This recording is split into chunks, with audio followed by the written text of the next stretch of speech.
So it was my sophomore year at college, and I wanted to change. I didn't want to live on campus anymore, so I figured I'd try to find an apartment complex, within 5-10 minutes away from school. And I found Lansdowne, and it was perfect. It was in the center of town.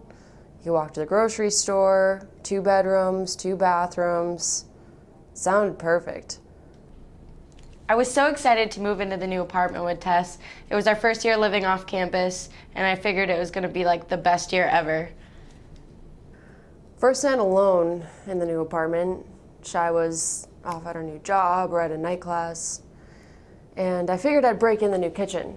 So I made some spaghetti with red sauce, one of my favorites, and just as it was coming to a boil, I heard this bang, and I knew I was alone, so it scared me. It did.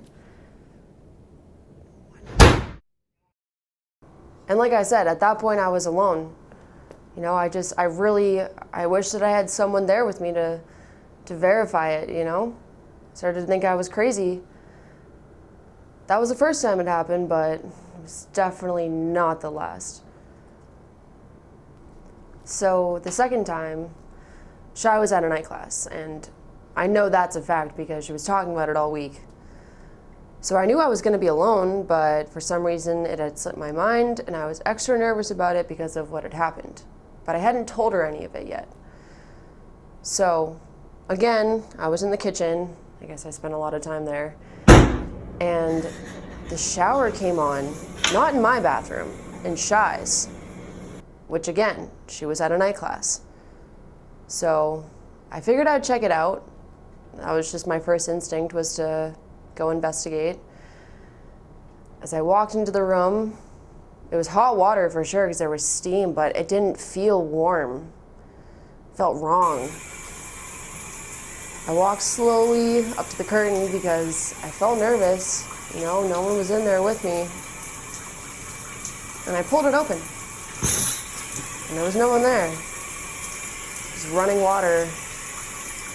It was bizarre.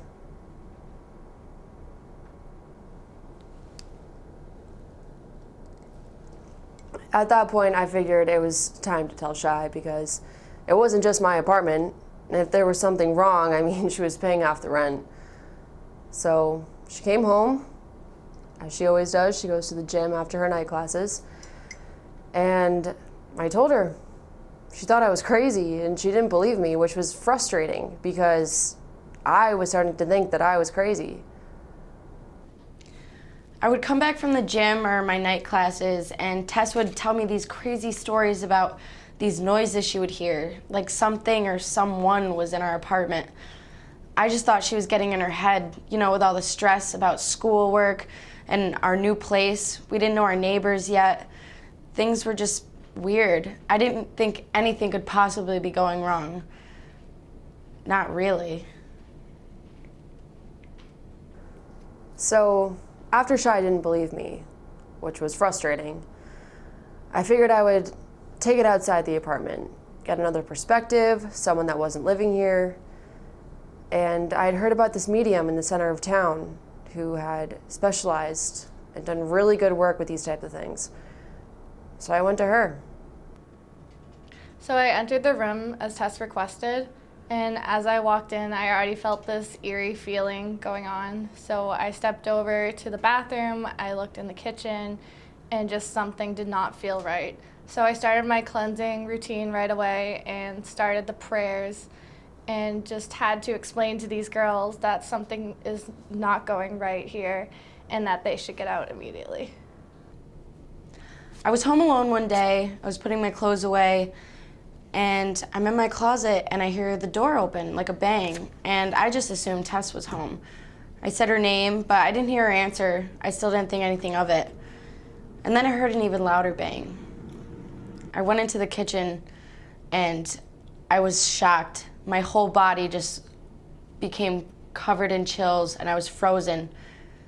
Each and every one of the cabinet doors was open. The fridge was open. It seemed like somebody had been in and out of the apartment. I didn't know what to think. I was so scared.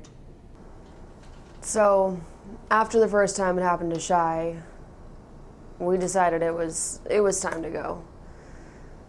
And we packed up pretty quick. Clearly we had a motive.